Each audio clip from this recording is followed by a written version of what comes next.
Wow. It's been a while since we've had the entirety of the crew together. Just missing Swiss Army Sean, but our friend Sean is out playing T-ball tonight. Oh boy, something that he's probably pretty good at. I hope he doesn't strike out. Is he doing it with his son, or is he just doing it for himself? Yeah, I understand he's the captain of his son's team. He's having a little bit of arrested development. You know, he's trying to, as Bruce Springsteen said, living back in the glory days. All right. Yes. Thomas, how are you? It's been a while, my friend. It has been, yes. Yeah, you look great. Yeah, you look phenomenal. Where you been outside suntanning? Man, you make the rest of us look like ghosts. Yeah, today we have a new puppy. Oh, nice. 10-week-old standard poodle. Beautiful. And he's right now about 17 pounds, and he's going to be about 70. Oh, Wow. And Charles, nice single on that for today, running with scissors. Good job on that. Yes, I kind of look back at that. I don't know how you got to that, but congratulations on that. That's what makes horse racing. And Terry, good to see you tonight, my friend. You guys, we're here to talk about the Kentucky Derby, Kentucky Oaks, preview the races, make our picks, who we think is going to win each race. And then are we going to do a double of integrity where you get one horse in each race and you have that's it for your double, or do you want to be a little bit more relaxed than that? I want to be more relaxed. I already sent you what my picks would be. And I intend to play that exactly like that. Well, you can play that. I think we should go with double of integrity. What do you think, Thomas? Sounds good to me. Charles? Hey, it doesn't matter to me. It's all good. I guess, Terry, you got outvoted. Oh, well. So you're off the island. See you later. All right. So it's just the three of us now. All right. Nice. That's funny. So let's get started. Yeah, I am mean, right? I'm a jerky sometimes. It's a little bit of fun, though. I like to have fun. That's what we're here to do. So let's start with the Kentucky Oaks, right? That's race 11 tomorrow. As far as I know, really, I think, Terry, you are echoing a little bit. I looked. Are there any scratches that, I know horses are dropping out of the Derby like flies, but have you heard of any Oak scratches? I haven't. Thomas? Nothing right now. No, I haven't either. All right, fantastic. So I'm glad to hear that. So we got it. This one is, of course, 1 1/8 miles on the main track. The weather forecast is kind of iffy. Charles, you live in the neighborhood. What's going on there in terms of the weather? What can we expect tomorrow, and what might we see on Saturday? Well, tomorrow and Saturday is only like 26% chance of rain both days now. So a little bit better in that respect. Yes. Okay, good. So let's first look at the race shape. What do you guys say? Let's take a look at how that race maybe breaks down in race number 1. Let's go back. Let me pull this up on here. And I will be putting all of this on horseracingtoday.net. On the left-hand side, you see what I call the way to the winner's circle. So the E-horses, they're pilots. They want to be on the lead. When they win, they go wire to wire. The EPs can be pilots or co-pilots. When they win, they can go wire to wire, or they can pressure the leaders. The P horses, they tend to pressure the leaders. The PC types are your versatile ones. They can be in the front, the middle, and the back. Terry's favorite kind of horses, of course. The C horses are your closers. They're in a coach. They try to work their way to first class by the end of the race. We don't have any horses that aren't close, and obviously no first-time starters in here. So if we take a look at the early speed, gentlemen, in this race, we see, if we rank them in order, Flying Connection and Darth Vader have a little bit of an advantage over everybody else. And quite frankly, when I look at these numbers, they're not as, for lack of a better word, pathetic as what we're about to see in the Kentucky Derby. But again, they don't look to me like a grade $1 million race. This looks like a high grade 3 race to me. You look at these early type speed numbers, Thomas, what do you think? Well, the race shape for me was not so much what you've got up there. I was thinking more along the botanical, and one of those is going to jump out. Because I think with the moving from the all weather at Turfway to the dirt of the Derby, the Oaks, I should say, it's going to make a difference in that horse, and I think they're going to want to put it more forwardly placed in the race if it's going to get that 1 1/8 miles. Yeah, well, if you look at Botanical right now in terms of its where it stands in there, it is the 1, 2, 3, 4, 5th rated horse and only a few points off the top. So there's no question that one can get to the front, Thomas. I don't have any doubt about that. Charles, you like to look at pace. Who do you think is going to be the one that goes to the front? Oh man, I thought that was pretty crazy. I don't know. Probably. I don't know. I think the 2. Oh no, wait. I'm sorry. I got the wrong race. The 6 is probably gonna take the lead. I think, be my guess on this. Botanical, you're with Thomas, so you think that's the one going to the front. That's what I'm gonna go with. I would say the 14 has a shot to push it along a little bit, but I think the 6 will actually have the lead. You think the 6 will have the lead? And Terry, did you take a look at the breakdown in that respect? I did, and I'm pretty sure the 6 is going to be on the lead, and I think that's a good place for it to be. So. All right, so that's what you guys think on that respect. So in terms of coming home late, these races, do you think this is going to be a race that favors closers or front runners, Thomas? Horses that come from the middle? What do you think, Tack? I think based upon this race shape, to be honest with you, looking at it, I think based upon this race shape right here, I would want to be middle forward if I were a trainer or a jockey, because most of these horses like to be middle back. I think you can get a nice clean trip up front and maybe not crazy fractions. But if it were you, Tom, and it was your horse, where would you want it to be? 2, 3, or 4. I think in a striking position, couple lengths off the lead. All right. And then Charles, what do you say? I probably have to agree with Tom on this one. Actually, most races, I believe that to be the truth, right there. But I think, you're going to get a horse that's probably going to win this race that sits right around the 4th spot, pretty much all the way around, I think. So someone in the neighborhood of, if we look at the early speed here in the 4th spot, so somebody like Botanical or South Lawn. I know a lot of people, there's a lot of chatter about South Lawn being a good horse in there. Terry, your turn. If you wanted a horse in the middle, where would you want your horse placed with this race? If Botanica doesn't get the lead, I want him to be 2nd or 3rd, maybe 4th. I think that horse can do either way, lead or come from close from off the pace. Mm-hmm. So Melvin Torres, something happened. Trainer, they scratched Safi Joseph Jr.'s horses because he had, I think, 2 horses die since they moved them up to Churchill Downs. And Churchill Downs suspended him pending an investigation. While we're on that topic, what do you guys think about that? What do you think, Charles? You think that's a PR move in order to? No, it isn't actually. Well, it isn't, because whenever you're training, like if you have 2 deaths within 1 week, you are on as a trainer, you're on suspension until some vets give an okay for the rest of your barn. They give like a checkup to every horse. They just see if they're sound. If you have 2 deaths, but if you have 1 death, it's part of the business. Unfortunately, it does happen. But with him having 2 pretty much in 2 days, and I think it's kind of more of a safety thing. And I don't know. They might have found something maybe, but they're not going to say right now because it's only preliminary. So I think they're doing it a little bit more on the safety issue, and hopefully there's nothing else going on there. Hopefully there's nothing going on. I think that it give the trainer credit, because from what I read, he was very proactive. He's the first one to really say that he should scratch his horses because he's shocked about what's happened. He has no idea why it happened. He wants to find out. All right. Well, let's see if indeed how that plays out.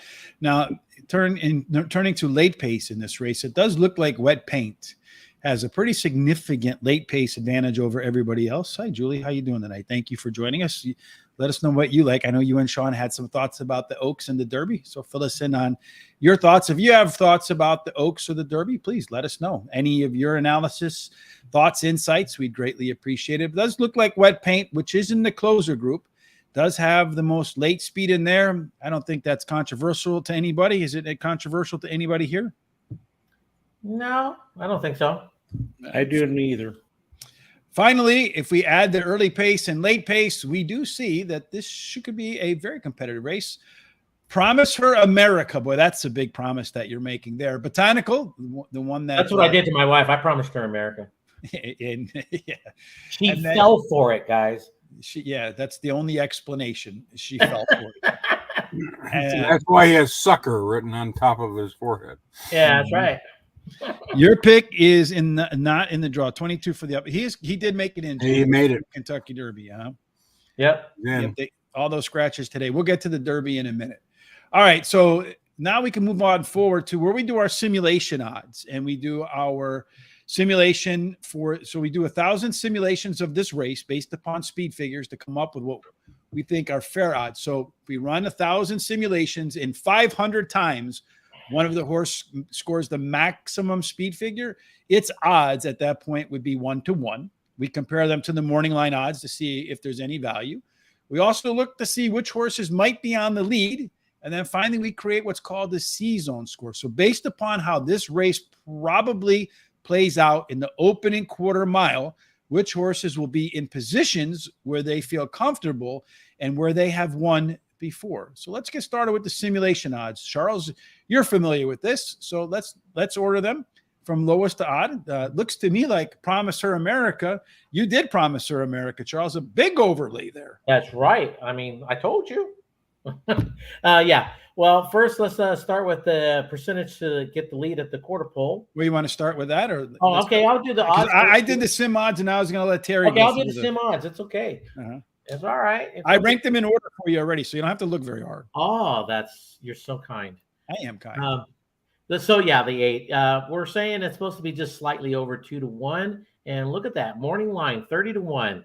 Boy, lick your chops there, man. Yeah, you might want to put that one in the back of your exactors or trifectas. Yeah, exactly. The 7, the 3, slightly over 5-1. You're getting 15-1 a morning line. I think that actually is a play in this somewhere in there. So that's a nice overlay. You got the 11, 9-1. Morning line is 12-1. Not too bad. Mm-hmm. And then, that's it when it comes to overlays in this race. Terry, we talked about early speed a little bit earlier on. It looks to me like Darth Vader, the 12 horse on the outside. That's the one that's probably, according to our simulations, the most likely to be forwardly placed. Yeah, it looks like it. But if it does, I think it's going to fade at the end there. And then you've got the 10 and the 5, who also shows a little bit of speed. Most of the other horses don't show much speed. So we'll have to wait and see what happens there. Well, that's the way it looks like it might be in the opening quarter. And a lot of times when we do our regular races, that does work out pretty well. Thomas, this C-zone is probably something that's a little bit new for you. But what we do, again, is we take 1,000 races and simulate the early pace and see who fits where. And then according to this, it does look like Wonder Wheel and Botanical. Those two should be at the quarter mile marker, well positioned to strike where they have run their most comfortable races. Do you see any names up here in top green, Tom, that you think look out of place, or any that you absolutely agree with? Yes, indeed, you think they will have a trip to their liking? Mimi Kushka, the Godolphin horse, with her breeding, getting beyond a mile is questionable. She's got black type from that mare, but they're mainly running 6 and 7 furlongs in graded races. So I think that's a little high, in my opinion. Right. I think Promise Her American has got a lot of potential, and that one should be a little higher. All right, so that one's right in there too, but it's not all that far off everybody else in there. No. So we've taken a look at what the trip looks like. We've taken a look at who has early speed. We have taken a look at who has late speed. We've taken a look at who has the best combination of early speed, late speed. Looked at simulated odds to find out who has value. Looked at the comfort zone and who's going to be where at the quarter mile marker. So that puts us in one place and one place only, guys. And that's the time to make our picks and who we like in the Kentucky Oaks. So let's go ahead and either that or we can walk by horse if you guys want to do that. How would you rather go forward? Tom, you make the choice. Yeah, let's just give our picks. All right, let's just go with our picks then. Terry, who is your pick to win the Kentucky Oaks? Well, let me say, first of all, I think this is a really wide open race, but I like the 6 Botanical. It's won 4 races in a row easily.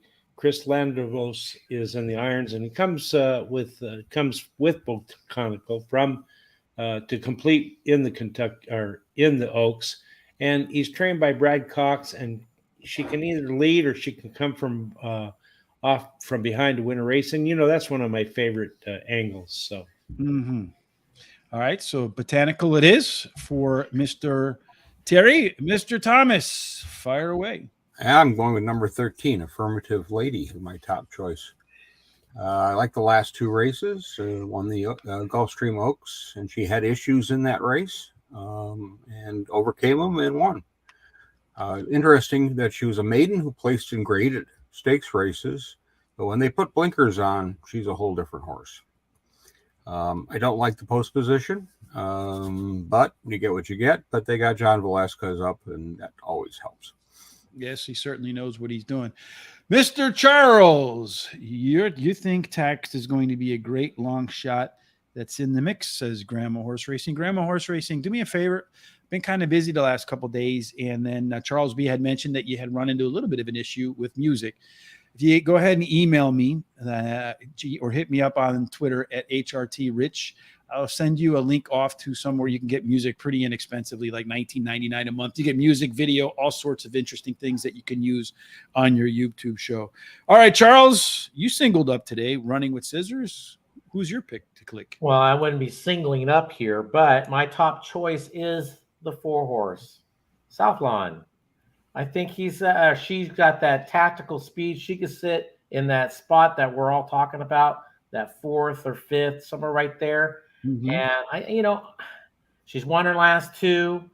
This is her 3rd start after a layoff. Norm Casey, which I've been talking about him for the last couple of months, being the upcoming new trainer to the scene.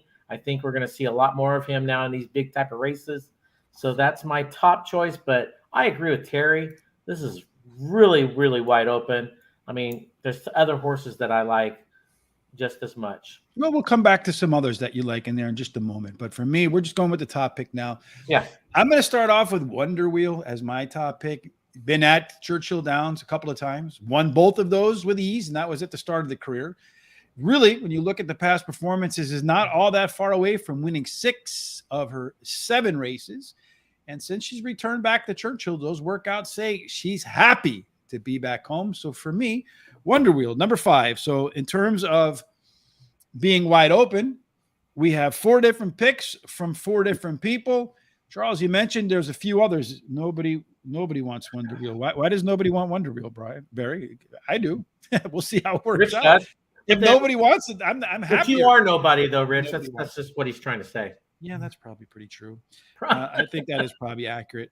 All right, Charles, you said you liked a couple of others. Why don't you tell us who else you like? Yeah, I mean, I think the 7 is something to really look at there. The 7, Wet Paint, of course, won last 3. You got Cox and Pratt. This horse broke slowly last time and won easy last time. And I also agree with Tom there. The 13, I mean, this horse, since she's put the blinkers on, I mean, she's a different horse, 100%.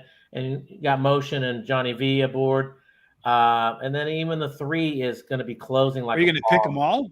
Well, I'm telling you, those 3 right there. Well, I think if you pick 12 out of 12, you might get one right. So well, we're I'm going not to cut you off at 4. I'm giving you 4, so you can throw under your exactas and trifectas. Some people like to play trifectas, Rich. And that's what I'm thinking. That's what they're going to try to do. So I think the 3 will be closing. But I agree with Tom. I think that 13, if she would have drawn in a little bit more, it would have been a very different race, I think. So you have the 4 and then backing it up with the 7, 13, and 3. Terry, you also said you had some horses that you'd like to talk about. So fire away, my friend. I like the 7 as my second choice, Wet Paint. Won 3 races in a row, has a high percentage winning trainer, Brad Cox, and a jockey, Flabber and Platt. She's the second highest prime number in the race, with Botanica having the first one. And then I like number 14, Pretty Mischievous. She's never finished out of the money in 6 career races. She's won 4 of those contests, including the Grade 2 Fair Oaks. And she also is trained by Brendan Walsh, who I really like, and ridden by Tyler Glafleone. What number was that again? Number 14? Was 14. Number 14. Okay, I just want to make sure I'm writing that down. And that combo in the last 14 days has a record of 4 wins out of 12 starts, with a second and a third.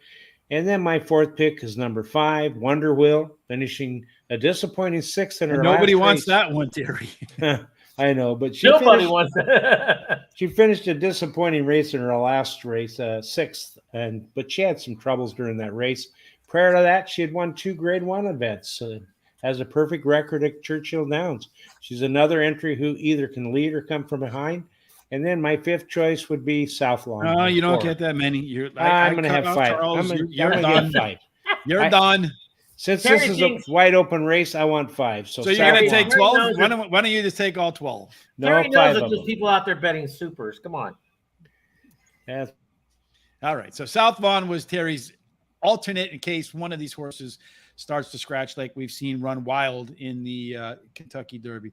Thomas, I don't know. I know you usually only take 3, so you're usually judicious. I have 3. All right. I knew it. I can count on. There's one guy I can count on in this crew. It's Tom for sure.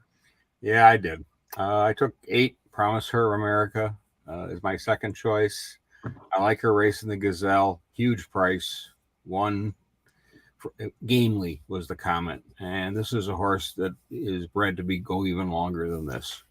So I think it'd be interesting to see how she does here. I did take Wet Paint, and my final choice, number 7. And the reason I did was because this is a horse, besides running from the clouds, is also won on fast, wet fast, and sloppy courses. Yep. So throw anything at her, and she's doing just fine. And I think you have to put her in there. I mean, that's a horse that doesn't really care how she wins. She just wins. She knows where that finish line is. And to me, that's an important thing, right? Knowing where that finish line is. So I have, like everybody else, Wet Paint, probably the favorite as my next choice up in there. 3 races in a row. Thrilled to see rain, I think, because unbeaten in 3 on an off track. I know you had said that the weather doesn't look that way, Charles, now, but earlier in the week it did. However, she did win her last race on a fast surface. In that fast surface, speed figure was a career best. Number 11 up for me. I'm the only one with defining purpose. This one found a new gear in her last race with a gangbuster burst of improved fractions. Since then, she ran the fastest of 150 workouts at Churchill. And I remember it's something that is stuck in my brain. We had Hall of Famer Mike Smith on who said, watch how they train at Churchill, because how they train at Churchill is how they run at Churchill, because the surface is a little bit peanut buttery, as he put it. And so she looks geared up for another strong performance based upon the fastest workout of 150. Now, Charles, you watch a lot of workouts. Did you see that one? Actually, I did. I mean, I've seen a lot of those workouts. And yeah, actually it did look good. I mean, actually every horse in this Oaks put in at least one good workout their last 2. Really nice, smooth, good handling. They didn't mess around. Everything was really nice on all of them, pretty much overall. All right. And then finally, for me, the 4-horse South Lawn gets the 4th pick. I won't go an extra pick like Terry.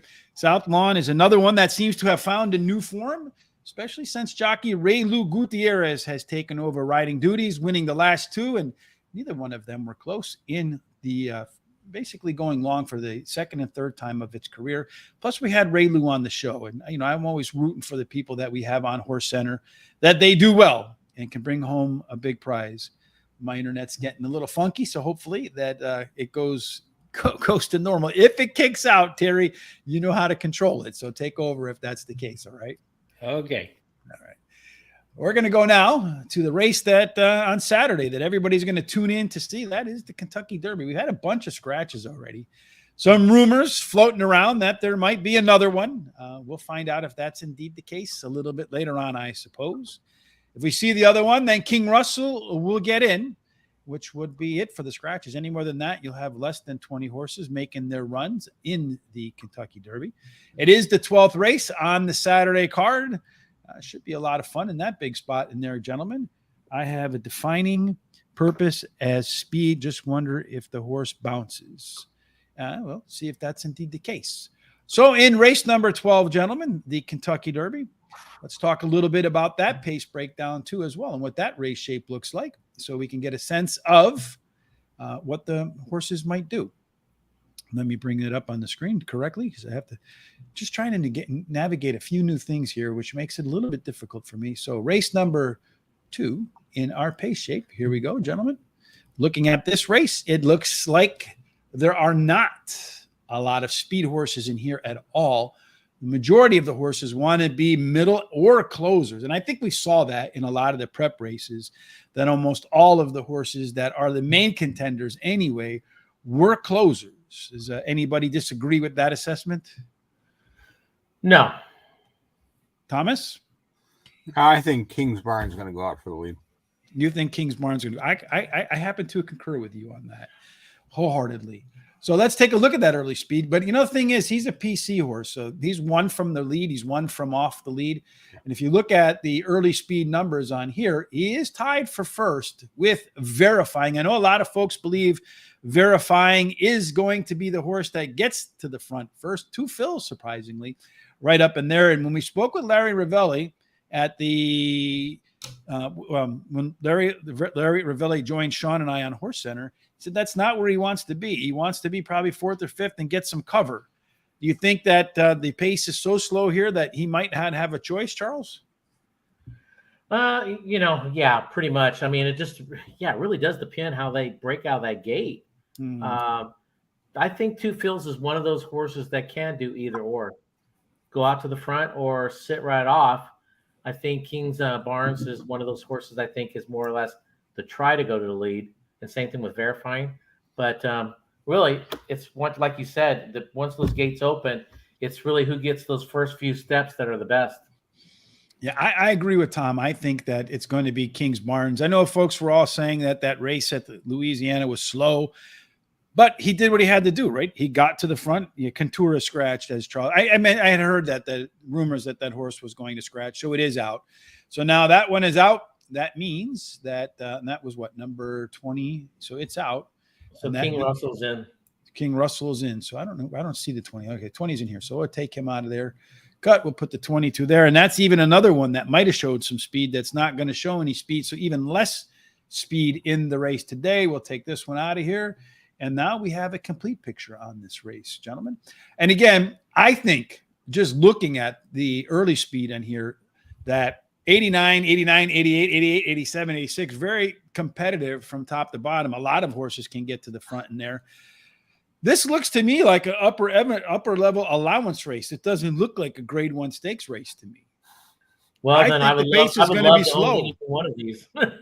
What's that? I would love to own any one of these allowance for horses then, if that's the case.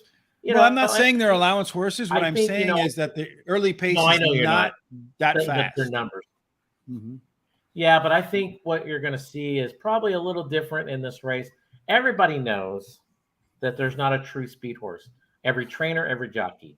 So they're all thinking the same thing. And those top 4 horses, probably even top 5 horses, all are thinking the same exact thing. We have enough speed to go out there. Why don't we try it? And especially if we break good. So you might still get a speed duel up there without even, thinking that's going to happen right now. Thomas, you like to look at pace. Who do you think is going to take charge? I'm favoring King's Barn as being the front runner in this race. I think that they're going to use the same strategy they used in Tampa, trying to put them out, and then they went to fairgrounds and won the race doing that. Mm-hmm. And slow race, but the horse set the pace. So anytime you can dictate what you're doing on the front end, you got a great chance of winning. Yeah, I agree with you, Tom. I think that people talk about, well, if no one's pushing you, why? Because one of my big pet peeves has always been, you're on the lead by yourself. Why do you need to go out and 5 lengths ahead of everybody else versus just a half a length of everybody else, right? Never seen this many scratches in my life. Rumor has it Forte took a bad step today and may scratch. Boy, would that really shake some stuff right there, huh? Then it would be really wide open. Maybe you might want to downgrade him off that rumor, or maybe somebody wants to lay a lot of money on Forte and move them off of there. Terry, who do you think is going to be up front? Okay, unmuted. I agree with Tom. I think Thomas. I think that's the horse that's going to take to the front. So, and the 22 may try to get out there with it, but I really like the 22 to set back to 3rd or 4th. So. Charles, what do you say? I think you're going to have 3 horses at least speed dueling out there. Of course, the 6 being one of them, the 2, and then the 3. 6, 2, and 3, just like it lays out on the I really think those three are going to really battle it out. And who knows, they might even change positions a couple of times up there. So I think you're going to see a little bit faster pace than what we're expecting. You know, just hearkening back to Mike Smith in the when we had him on before the Kentucky Derby 2 years ago. Man, I can't believe we've been doing that for this long.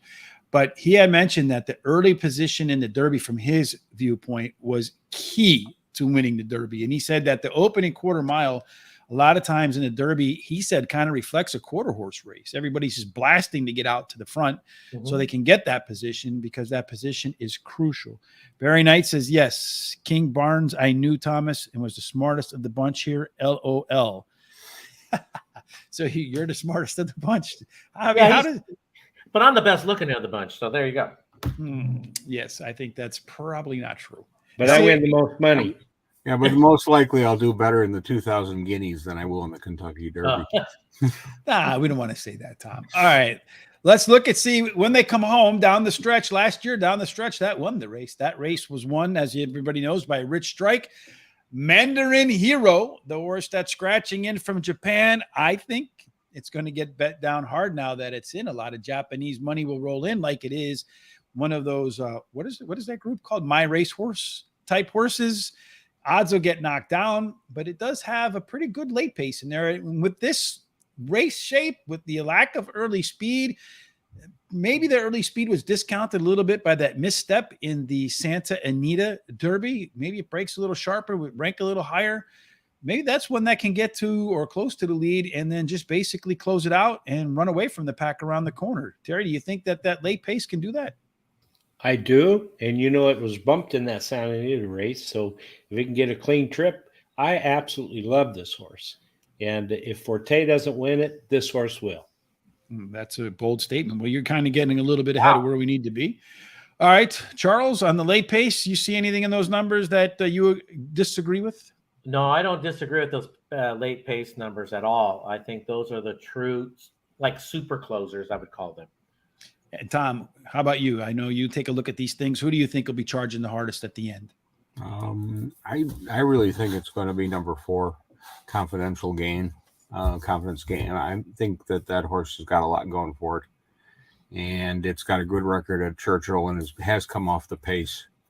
The only concern I had was the break, but then I looked at how they were working the horse, and I thought that 1 mile gate work was really interesting, because that's unusual, but definitely a way to get fitness, because then they came back and went 59 flat for the 5 furlong.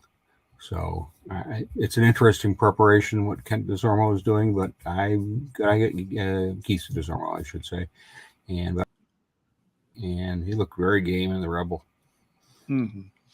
And then finally, the early pace, late pace combination. Again, I'll put all of this over on horseracingtoday.net. You'll find it over there. Mandarin Hero grades out as the horse with the most complete early pace, late pace combination in the field, followed by King's Barnes. And I had said a while ago, I felt like King's Barnes would be in there. Forte's up in there, and Rocket Can. Boy, when I was down at the Holy Bull, Rocket Can was the one that won. Be interesting to see if it actually came through to win the Kentucky Derby. That would be I like that. All right, Charles, we're going to go back to sim odds again. This time, according to the simulation odds, looks to me like Skinner might be the best overlay in here. Well, it probably, it's 5-1, and the morning line's 20-1, and probably Skinner is probably going to go a little higher than that. Actually, I think. You think the odds will go up? Yeah, I think they'll go up even a little bit more. To be honest with you, and then who's next? I can hardly read it. Jeez. Okay, I'll open it up for you, Charles. I just put it in there. I wanted to put those eyes to the test. Well, yeah. Well, that was a good test. I mean, anyway, the next one would be the 22 Mandarin Hero, basically almost 6-1, and you got a morning line of 20, like you said. I think those odds are coming down because of the connections and all that stuff. The 3 at just under 7-1, you're going to get 12-1. I think those are coming down a little bit, but I don't think by much. I think we're looking about 8-1, 9-1. So, let me see, the 18. Yes, Rocket Can 30-1. Yeah. and 30-1 morning line, you're probably going to see that morning line go up, in my opinion. So, yeah, that's about it on that. So we talked a lot about who's going to get the early lead and who's going to be where. And then as far as our 1,000 simulations put it, it looks like Two Phil's, Confidence Game, Jackie's Road, Forte, King's Barn, the one we talked about, could get the lead, but kind of way down the list there a little bit. Two Phil's looks like the one that might take the lead there, Terry. Yeah, he might. And, you really should look at this horse really close. This horse has been improving every single race, the last 3 races. Ran a really good race the last time. We got a 107 speed rating. So, yeah, I think it's going to get the lead. So you think he's going to head to the lead. All right, finally, let's take a look at the C-Zone score. See which horses might get the best trips. Let me pull that up in here from Z to A.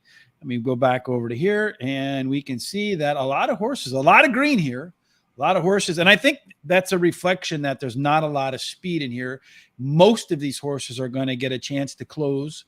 That's the running style that they want. Confidence Game was a name that came up from Mr. Thomas there. Grades out with 3 or 4 others in the same neighborhood, 3 others in the same neighborhood. King's Barnes, Maggie, and then Ray's Kane, a name that 50-1 horse in there. Going to get a good race, maybe. Angel of Empire, a name a lot of people are kicking around as their winner.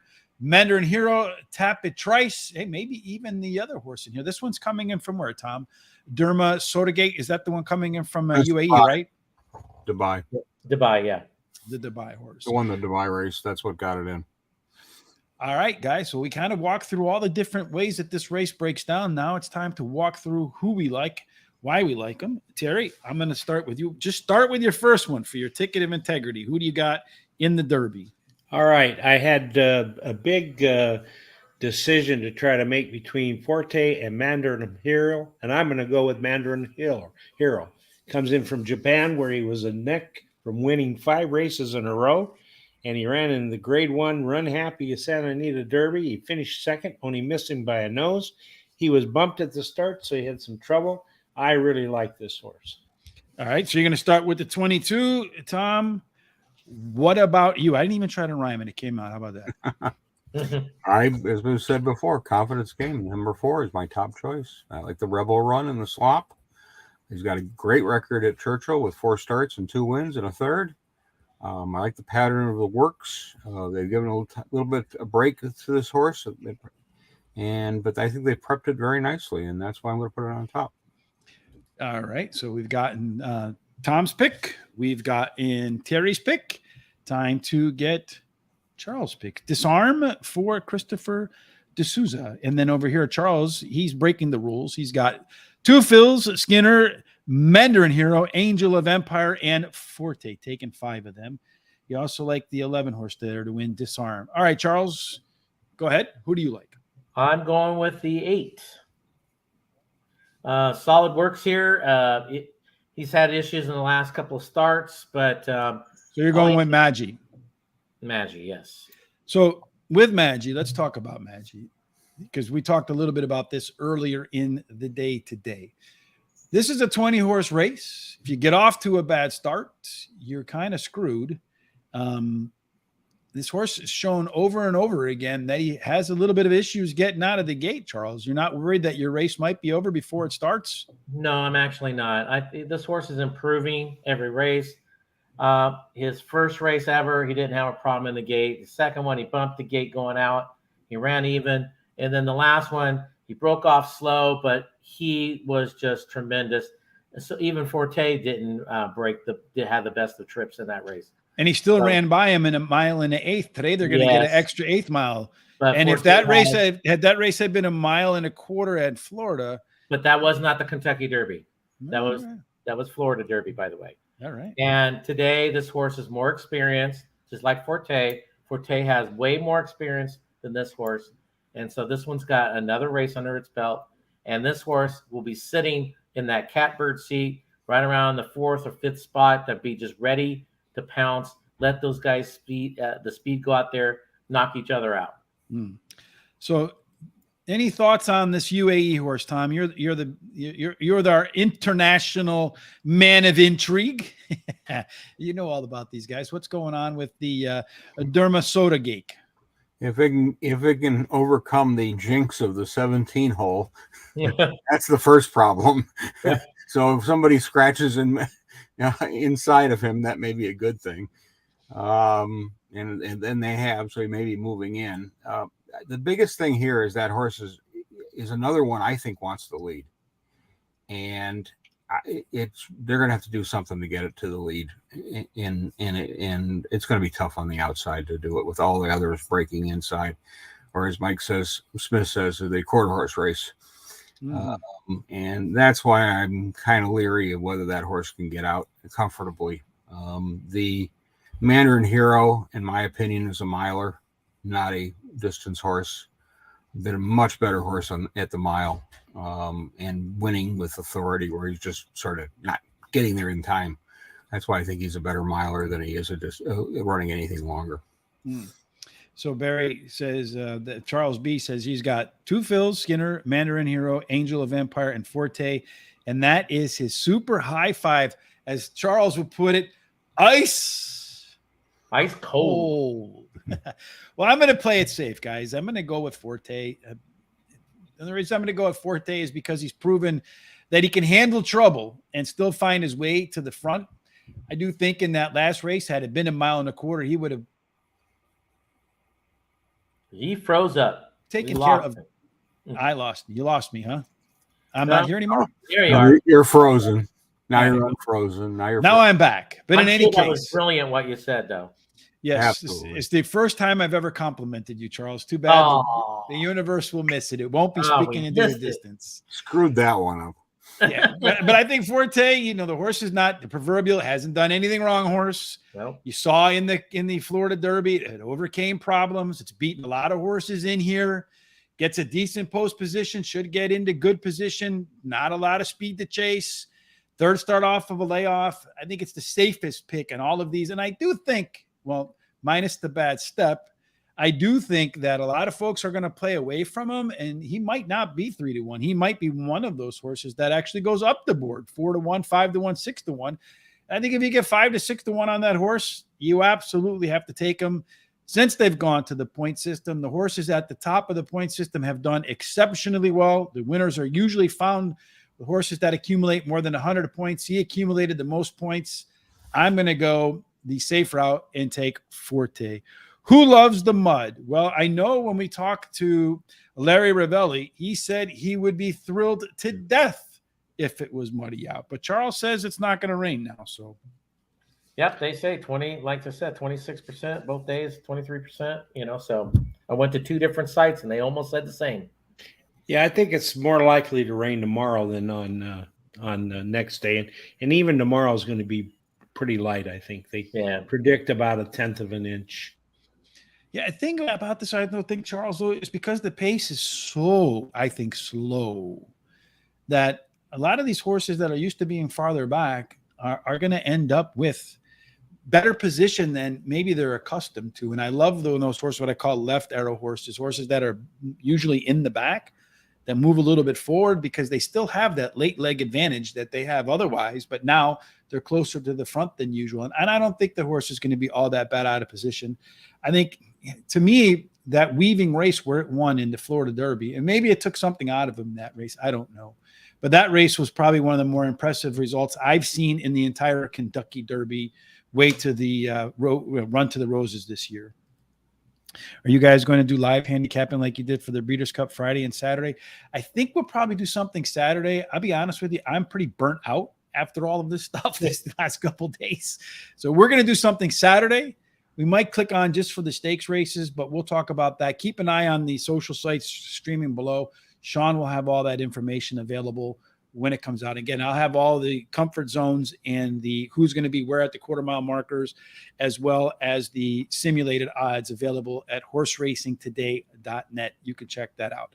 All right, I know that that's not everything everybody has, Terry, so we won't hold you any longer. Aside from Mandarin Hero, who else do you like? All right. Well, I like Forte. That horse has done nothing wrong. Actually, that last race that he ran, everybody thought he was going to lose that race, and he still won.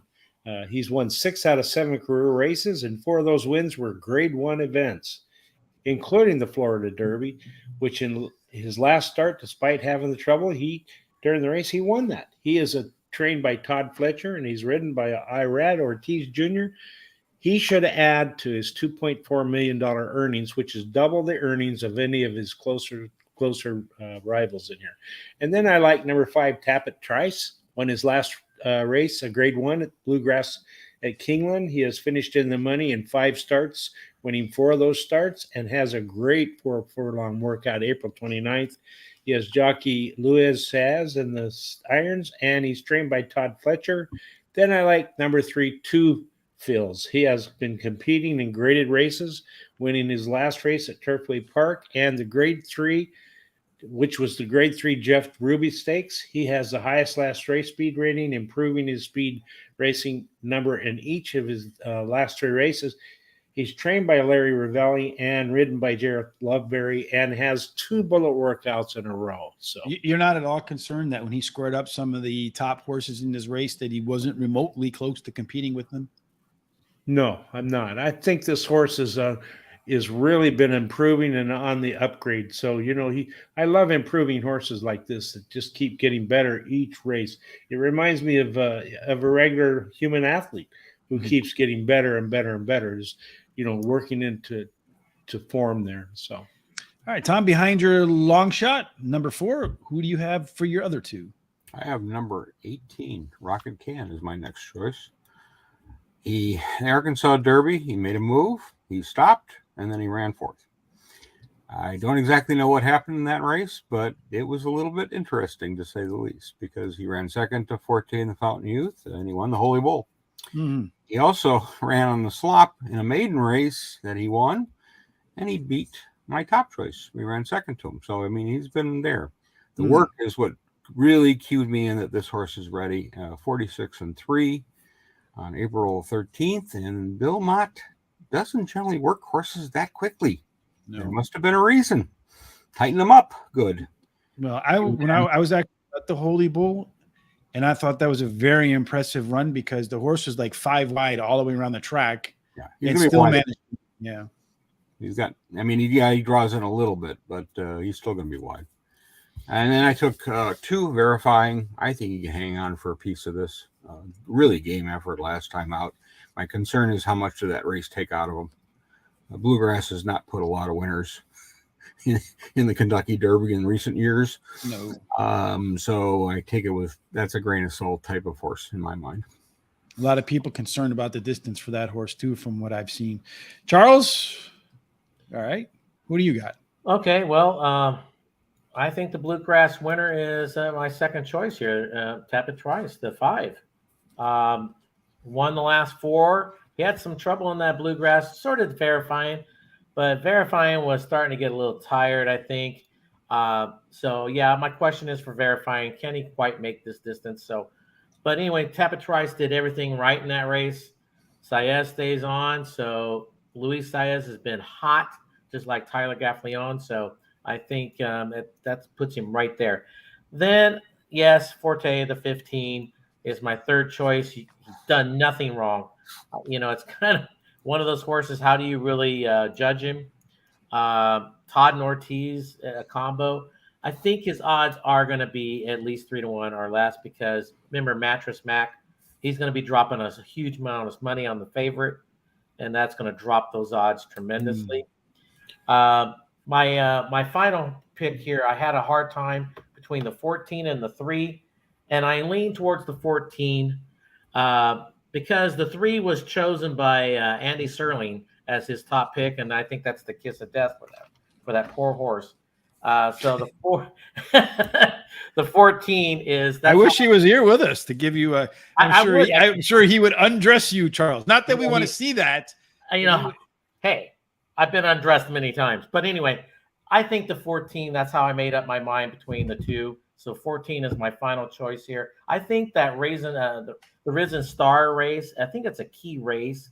I think there was a lot of horses in there that did very well, and Pratt's on him. So there's another jockey for the course. All right. So Christopher D'Souza says that he likes Hit Show, and believe it or not, that is my second choice. The one horse Hit Show. That horse has been I don't know. I looked through it in every single race, even against Confidence Game and Rocket Can way back in the second start of its career when it bobbled at the start. The only really bad race that the horse had, the only time it really had some really bad issues and didn't perform. Other than that, the horse is a nose away from winning 4 out of its 5 races. In the last race, almost got there. I think if the race was a little bit longer like today, Hit Show wins the Wood Memorial too. So he would have won 4 out of 5. 30-1 morning line odds. Brad Cox, Manny Franco. The only thing is I do prefer Manny Franco to be a little bit closer to the front than you're probably going to see Hit Show. So that's my second choice in there. And then for me, King's Barnes is my second choice. And third choice. And I said right from the beginning after the Louisiana Derby that horse looked good to me. I think just looking at the horse's body frame, it looks kind of like a short, stocky horse. I suspect it's going to get to the front. I don't think the pace is going to be all that high. And its race kind of reminds me its running style a little bit. And maybe other folks can agree or disagree, but kind of reminded me a little bit of what we saw at Hot Rod Charlie a few years ago. A horse that just digs in, fights, it continues to fight throughout the entirety of the race. I think that's what you'll see from King's Barnes. And then finally, my last pick, boy, that's a tough one for me. I'm going to put the Mandarin Hero in there off of that Santa Anita Derby run.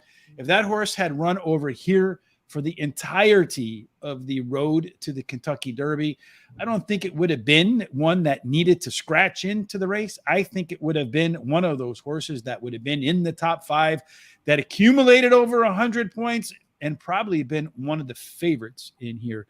Ronaldo De Gallo, who has an excellent story on a great betting strategy over at horseracingtoday.net, says, does Derma Sortigate have real shot with his first UA Derby? Just another Middleton.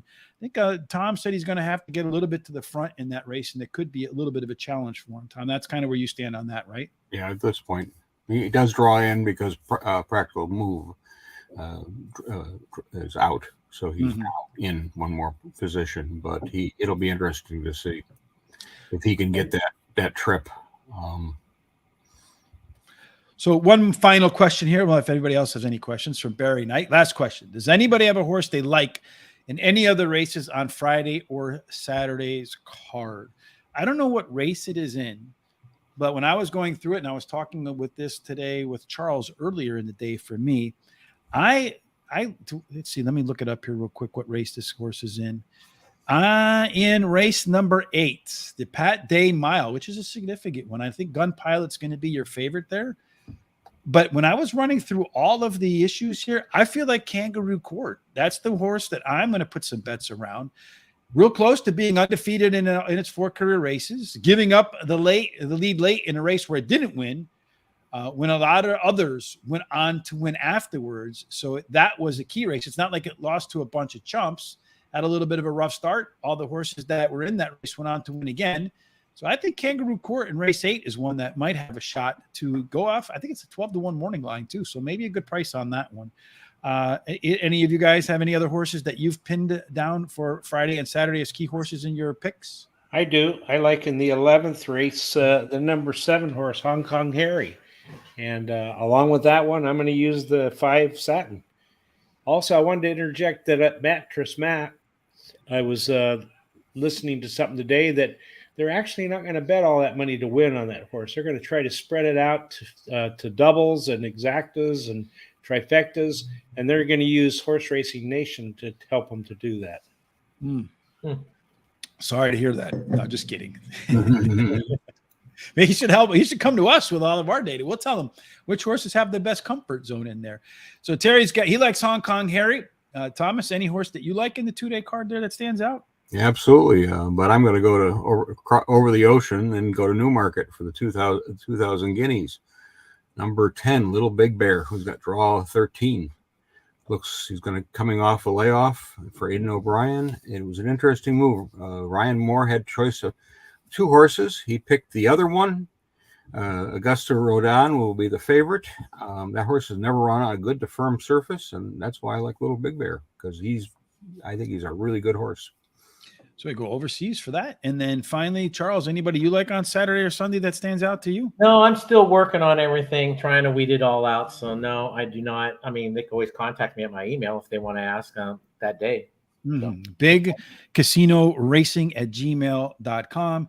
So here's a good question. If Forte scratches in the morning, who's the new favorite? Tappet, Angel of Empire, or Derma? Angel and Derma odds are shortening by the minute, it seems. Who do you guys think is going to be the favorite? Either Tappet or the Japanese horse 22. You think the Mandolin Hero is going to move into the favorite? Ooh. Yeah, I do think that Japanese money will come down hard on that. But I Tom, think Tappet will actually the Tappet favorite. Trice. Yeah, Tappet Trice. How about you, Thomas?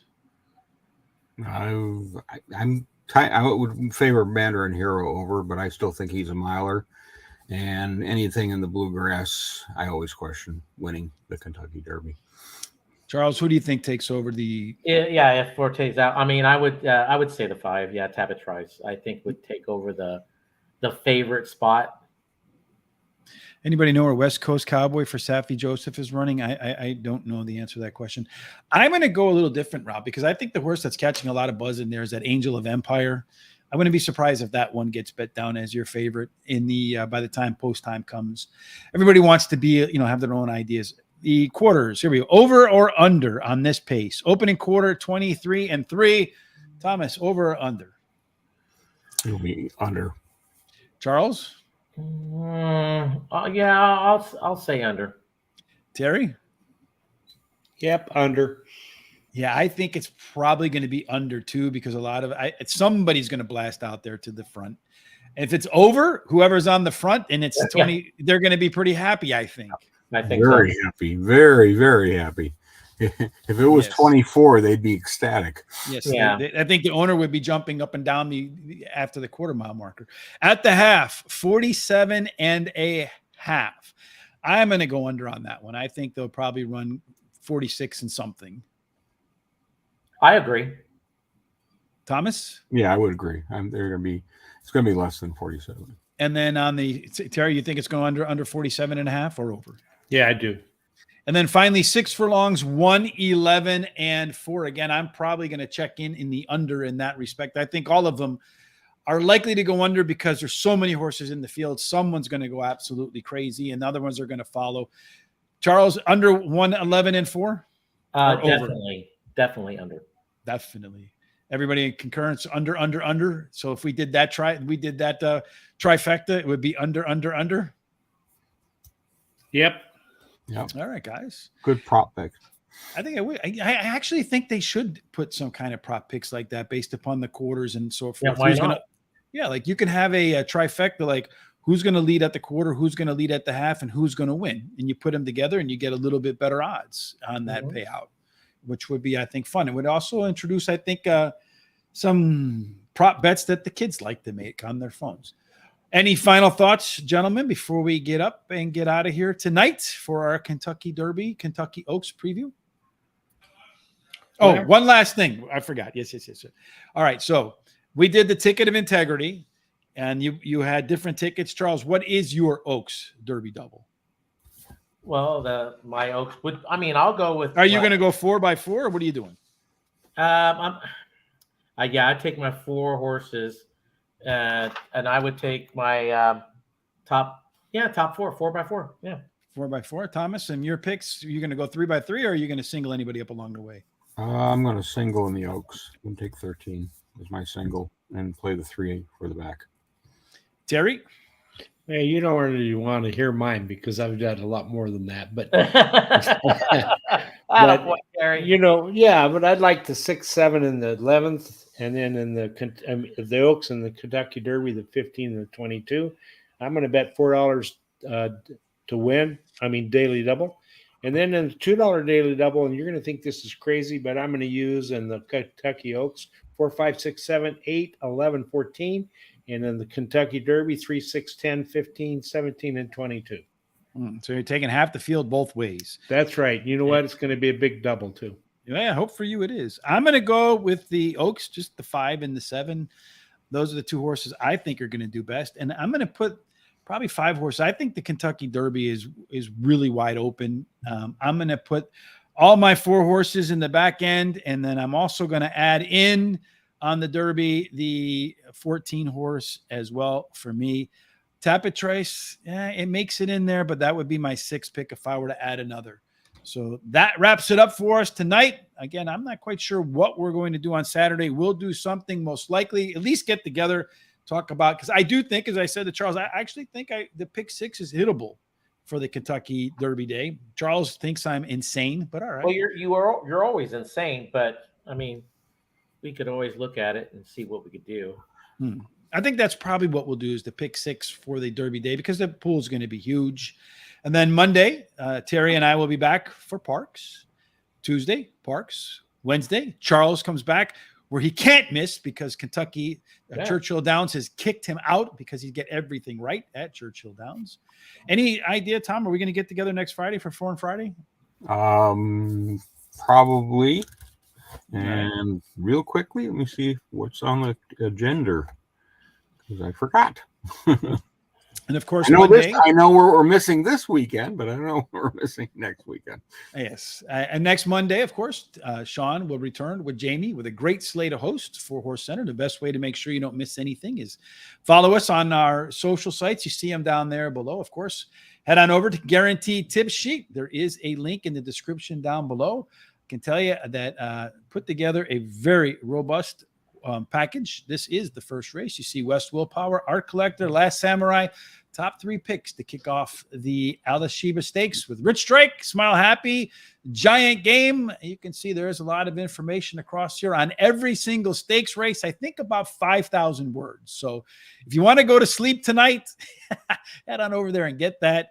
We have a special with the Derby, the Preakness, the Belmont, and the Breeders' Cup, the 4 biggest days of racing in the United States, half price on all of our wagering guides and all of our picks those days.